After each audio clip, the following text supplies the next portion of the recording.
Hello and welcome to this Thursday edition of the World Report. I'm Arjun Samar Mahindra and let's take a look at what's making headlines around the world. Russian President Vladimir Putin has hailed India as an economic giant, stressing that in a multipolar world, all nations have equal rights and also rejecting Western-style hegemony. Speaking after the recently concluded SCO summit in Beijing, where he also in fact met Xi Jinping and our Prime Minister Modi, Putin said BRICS never discussed domination despite including India and China, the Asian giants, the dragon and the elephant. Now, his remarks come amid India's trade dispute with Washington after Donald Trump imposed a 50% tariff on Indian goods, citing Russian crude imports. Now, while Trump dismisses India's economy as dead, it posted a robust 7.8% growth just in April to June. Meanwhile, listen in to the Russian president's full remarks. Everyone has equal rights in this multipolar world. And from international law point of view, everyone must have equal rights, must be in the similar position. Yes, there are economic giants like India or China, and actually our country is among top 4 biggest economies if we speak about the purchasing power parity. These are the current realities. That's not something that we would like to have. That's what international organizations calculate, but it doesn't mean that anyone should dominate over the politics or over global security. So we do not believe that there should be some domination. Everyone must be equal. After North Korean leader Kim Jong-un's talks with Russian President Vladimir Putin wrapped up in Beijing, North Korean aides rushed in to wipe his seat. That's correct. Now, footage that surfaced on Telegram shows Kim's staff scrubbing down every surface as the leader had in fact touched. The chair's backrest was polished, its armrest wiped, and even the side table was cleaned, as you see there on your screens right now. In fact, his drinking glass was also taken away on a tray. This report brings you more viral moments from this Xi-Putin meet.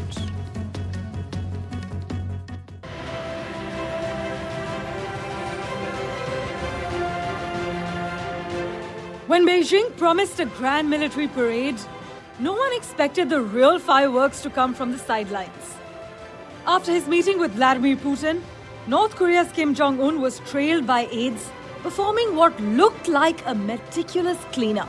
Cameras caught staff wiping his chair, whisking away his glass, and sanitizing the table, reportedly to prevent any trace of his DNA being left behind. Nikkei Asia even noted that Kim's armored train has a private lavatory for the same reason. Not to be outdone, Putin has his own bizarre precaution, the legendary poop suitcase. His bodyguards reportedly carry it around on foreign trips to collect his waste, a practice reportedly in place since the year 2017. Well, then came a rare hot mic moment as Putin and Xi Jinping walked together in Tiananmen Square. Their private conversation was partially picked up on live television.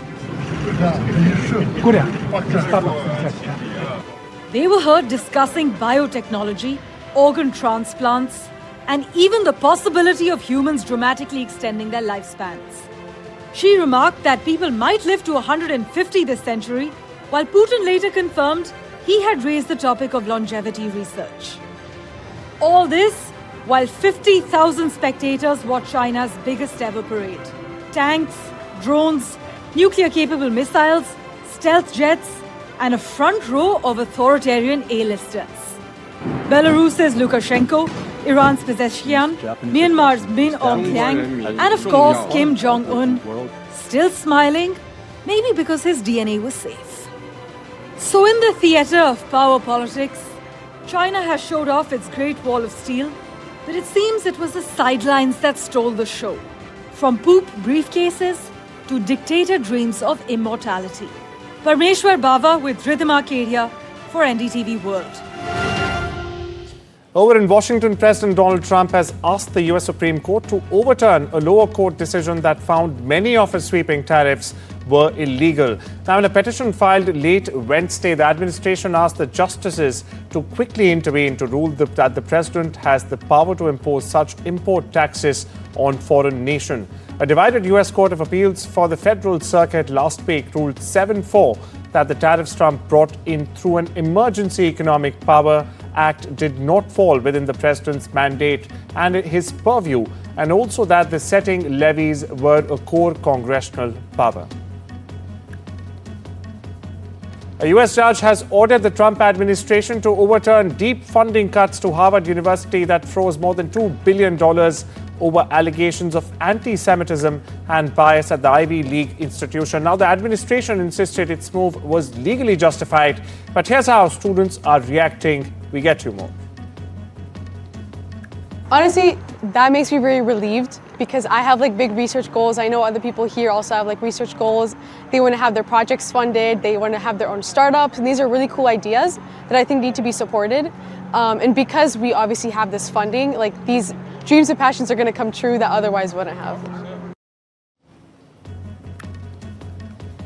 A growing chorus of right-wing American influencers is now targeting India with sharp rhetoric. Viewers from Donald Trump's ally Charlie Kirk claiming Indians are displacing US workers, to Fox host Laura Ingraham mocking Prime Minister Narendra Modi, to demands for 100% tariffs on Indian outsourcing. These influencer-driven attacks are loud and factually flawed. Indian American leaders and analysts have both hit back, calling this rhetoric racist, misleading, and of course a sign of double standards, especially as the Trump administration favors Chinese students while penalizing Indians with record tariff. My colleague Ridhima Kedia brings you the report.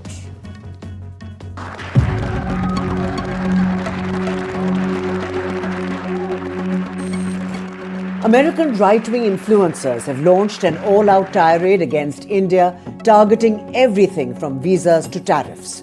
Donald Trump's ally Charlie Kirk took to X this week, singling out Indians as supposedly displacing American workers. His words, "America does not need more visas for people from India. Perhaps no form of legal immigration has displaced American workers as those from India. Enough already, we're full." Kirk's attack came in response to Fox News' Laura Ingraham, who claimed any US-India trade deal would require paying India in visas. She went so far as to taunt Prime Minister Narendra Modi, suggesting to try his luck with China's Xi Jinping instead. But critics are pointing out the hypocrisy. These comments came just days after US President Donald Trump bent over backwards to welcome 600,000 Chinese students into American universities, while his administration simultaneously revoked thousands of student visas for Indians and doubled tariffs on Indian goods to a crushing 50%, the highest in the world. By comparison, Chinese imports face only 30% duties. Adding to the pile-on, far-right commentator Jack Posso demanded a 100% tariff on all foreign call centers and remote workers, another thinly veiled jab at India. But Indian American voices are pushing back. Education policy analyst Neerja Deshpande slammed the blatant racism in posts targeting Indians, reminding that no visa category is reserved only for India. Journalist Billy Binion exposed Kirk's rhetoric as entitlement, saying conservatives were attacking Indians not for laziness but for outperforming Americans. Others emphasized that Indians make up 75% of the H-1B visa holders, driving innovation at Google, Microsoft and Amazon, while over 200,000 Indian students pump billions into US universities and local economies. And now even lawmakers are warning against Trump's missteps. Indian American Congressman Ro Khanna accused Trump of undermining 30 years of bipartisan work through crippling 25% tariffs and an additional 25% levy on India's purchase of Russian oil. We can't allow the ego of Donald Trump to destroy a strategic relationship with India that is key to ensuring that America leads and not China. Indian origin experts like Dr. Aisha Ray dismiss claims that India is drifting into China and Russia's orbit, calling it exaggerated, while Indu Vishwanathan exposed how American right-wing racists find strange allies among fringe voices in India to peddle anti-India bigotry. At the end of the day, one fact is clear. Behind the rhetoric of America first, these influencers are peddling half-truths and double standards, bashing India even as the US continues to rely heavily on Indian talent, Indian students and Indian trade. With Rhythm Arcadia, Bureau Report, NDTV World. Viewers, we take you straight and live to New Delhi, where Prime Minister Narendra Modi and his Singaporean counterpart Lawrence Wong are signing some key MOUs. Here's more. केंद्र बिंदु बनेंगे। हमने निर्णय लिया है कि आपसी व्यापार को गति देने के लिए द्विपक्षीय कॉम्प्रिहेंसिव इकोनॉमिक कोऑपरेशन एग्रीमेंट और आसियान के हमारे फ्री ट्रेड एग्रीमेंट का समयबद्ध तरीके से रिव्यू किया जाएगा। भारत और सिंगापुर के रिश्तों में हमारे राज्य भी अहम हिस्सेदार होंगे। जनवरी में जब राष्ट्रपति थर्मन भारत यात्रा पर आए थे तो वे ओडिशा भी गए थे। पिछले एक साल में ओडिशा, तेलंगाना, आसाम और आंध्र प्रदेश के मुख्यमंत्री सिंगापुर जा चुके हैं। गुजरात का गिफ्ट सिटी हमारे स्टॉक मार्केट को जोड़ने का एक और नया सेतु बना है। फ्रेंड, पिछले साल हुए सेमीकंडक्टर इकोसिस्टम पार्टनरशिप समझौते ने रिसर्च और डेवलपमेंट को भी नई दिशा दी है। सेमिकॉन इंडिया कॉन्फ्रेंस में सिंगापुर की कंपनियों उनका बढ़ चढ़ करके हिस्सा लेना ये अपने आप में बहुत बड़ी बात थी। चेन्नई में सिंगापुर का एक national centre of excellence for skilling स्थापित करने में सहयोग देगा। यह सेंटर एडवांस मैन्युफैक्चरिंग के क्षेत्र में स्किल्ड मैन पावर तैयार करेगा। फ्रेंड्स, टेक्नोलॉजी और इनोवेशन हमारी साझेदारी के मजबूत स्तंभ है। हमने तय किया है कि एआई, क्वांटम और अन्य डिजिटल टेक्नोलॉजीज में सहयोग को बढ़ाया जाएगा। आज स्पेस सेक्टर में हुए समझौते से अंतरिक्ष विज्ञान क्षेत्र सहयोग में एक नया अध्याय जुड़ रहा है। हमने निर्णय लिया है कि हमारे युवाओं को उनके टैलेंट को जोड़ने के लिए इस साल के अंत में इंडिया सिंगापुर हैकाथॉन का अगला राउंड किया जाएगा। यूपीआई और पे नाउ हमारे डिजिटल कनेक्टिविटी के सफल उदाहरण है और ये प्रसन्नता का विषय है कि इसमें Well, that was the Prime Minister underlining the importance of the Indian-Singapore ties, which not only include business ties or people-to-people ties, but also extend further. Now, these key important MOUs, around 10, we are told, are being signed after Prime Minister Narendra Modi held delegation-level talks with its Singaporean counterpart, Lawrence Wong, who is, of course, in Delhi on a 3-day visit at the invitation of the Prime Minister. Now, during the meeting that took place, both sides were discussed the entire gamut of bilateral relations between the two countries and also issues of mutual interest elsewhere. We shift our focus westwards, where the deadly US military attack on a boat accused of carrying drugs in the Caribbean this week is the latest in a series of extraordinary measures, viewers, that President Donald Trump has taken to combat the threat it sees from the Tren de Aragua gang. Now, meanwhile, Venezuelan President Nicolas Maduro has said that despite attacks from the United States, Venezuela remains standing united and, in fact, willing to fight for peace and sovereignty in the country and the larger region. The White House, on the other hand, has offered few details on Tuesday's attack and insists that 11 people aboard were members of the same gang. Here's more. Hoy el imperialismo lanza una embestida nueva. no es la primera ni la última, solo otra embestida y Venezuela está de pie. Y les digo, Venezuela va a seguir de pie, con serenidad, con firmeza, con fe inquebrantable en la victoria y en paz.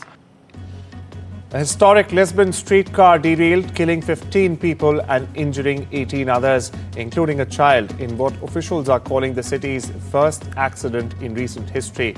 Now, this is one of Lisbon's most popular tourist attractions.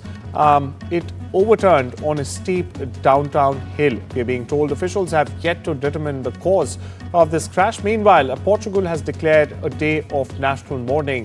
AP's Barry Hatton brings you more from Ground Zero.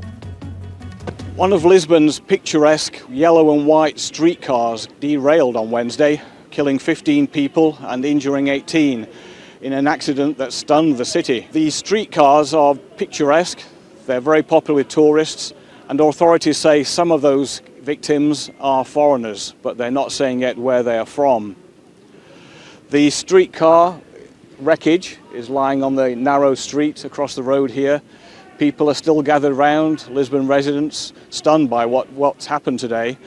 The mayor of Lisbon says it's the worst accident in the city's memory. The government has announced a day of official mourning for Thursday.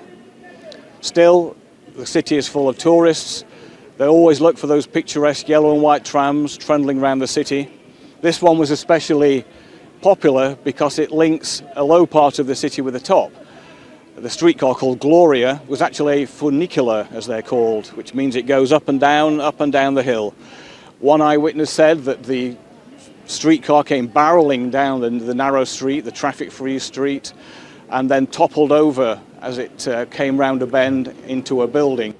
We shift our gaze eastwards, where hundreds of victims have been receiving treatment in a Jalalabad regional hospital following a devastating earthquake which killed at least 1,400 people and injured more than 3,000 others in eastern Afghanistan's Kunar province. Now, one survivor, Kari Obayullah, told how he had lost 5 members of his family, including his parents and 2 children, and seen 10 others injured. Another victim, Mahmood Khan, whose legs were broken, said 3 of his children were injured but escaped by the grace of God. We get you more. دوی ماشومان زخمی یو زنانه و یو ماشوم زخمی یو بل ماشوم زخمی و هغه معمولی ولای نو الله فضل دعا یو مزیو یو مزیو هغه جوړ بس پات شي او کور هغه جوړ پات شي دلته څنګه راځي او نور مال شي مال او څه شي تباہ شي.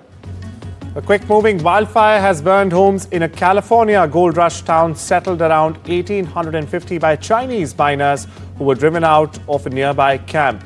Now, it's one of nearly 24 fires burning across Southern California as we speak. The quick-moving fire near Chinese camp is threatening the few remaining historic structures. The roughly 100 residents in the Sierra Nevada foothills town have been ordered to evacuate.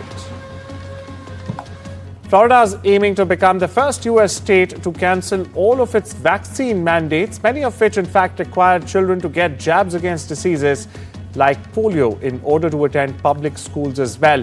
Now, the state's top health official, Florida Surgeon General Joseph Ladapo, likened the mandates to slavery. In announcing the plans, Florida officials did not give a timeline for the details on ending the mandate. Several, meanwhile, may only be repealed through a vote by the Republican-led state legislature, while others, in fact, can be scrapped by the state health department itself. Meanwhile, listen into what the Florida State Surgeon General had to say. Your body is a gift from God. What you put into your body is because of your relationship with your body and your God. I don't have that right. Government does not have that right.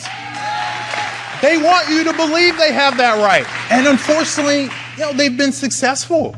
Pretty much every state has them. It's wrong. It's immoral. They do not have the right to tell you what you put in your body. We stay with the US, where a growing number of transgender federal employees are in fact speaking out about what they call a hostile work environment under the Trump 2.0 administration. That's right. Mike Seawright, a former director at the Equal Employment Opportunity Commission, resigned in June after being ordered to erase references to the LGBTQ plus identities from federal materials. He claims his technical skills were being used to perpetuate discrimination against people like him from his community. Here's more. I am transgender, and I'm an openly queer person, and it affects me. This has been my experience in the workplace, so it has affected me to the point that I refuse to go on in an environment where a presidential appointee is suggesting that it's okay to discriminate and harass people like me. I won't do it. This administration would like to eradicate transgender and non-binary people from public life. It's not going to happen. We're here. A long-lost painting looted decades ago in Nazi-occupied Europe has been recovered in Argentina finally. Portrait of a lady by Italian master Giuseppe Santi has been missing for 80 years, or had been missing for 80 years now, before it was spotted last month on an estate agent's website, where in fact a photo showed it hanging in a house that had belonged to the daughter of a Nazi fugitive. Prosecutors say the artwork has now been returned. Well, it's time we slip into a short break. With that, much more on the other side. Don't you go anywhere.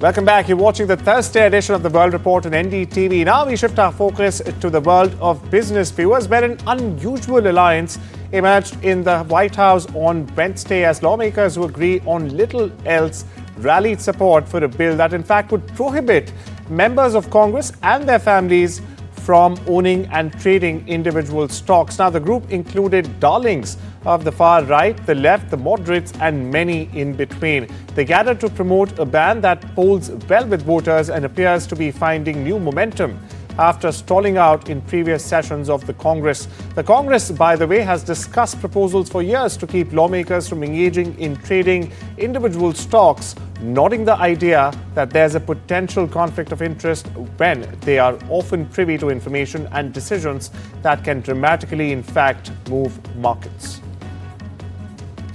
India's Yuki Bhambre and his partner Michael Venus of New Zealand progressed to the men's doubles semi-finals at the US Open 2025 on Thursday. The Indo-Kiwi pair stunned the 11 states Nikola Mektic and Rajiv Ram 6-3, 7-6, 6-3 in a thrilling quarterfinal clash on court 17 at, of course, the Big Apple. Bhambre and Venus will now take on Brits Neil Scoopsey and Joe Salisbury in the semi-finals on Friday. Now, Bhambre, India's top-ranked men's double tennis player at world number 32, will be playing in a Grand Slam semi-final for the first time ever in his career. Corey Feldman, Hilaria Baldwin, Danielle Fishel and Jordan Childs are among the celebrity steppers to compete in the new season of Dancing with the Stars. That's correct. The new cast announced Wednesday on Good Morning America, and the season premiere is set for the 16th of September on ABC and Disney+. It's time to say goodbye to Downton Abbey, viewers. The world premiere of the final film was held Wednesday in London. A successful big screen spin-off, the period drama TV series, the grand finale. It just that. The last of the three movies following the lives, loves and household staff of the Crawley family. The red carpet, in fact, goodbye, was also a reunion for the actors held at the Odeon Luxe in Leicester Square. Cast members like Laura Carmichael said she believes audiences will appreciate the film. Listen in. Really good. I mean, I can't wait to see the movie with an audience. It's a real celebration, and I think fans of Downton will love it. And even if you don't know the show, I think it's such a fun film. And I think Julian knows how to give audiences what they want. Well, that's all we have for you on this Thursday edition of the World Report. Take care and have a wonderful day.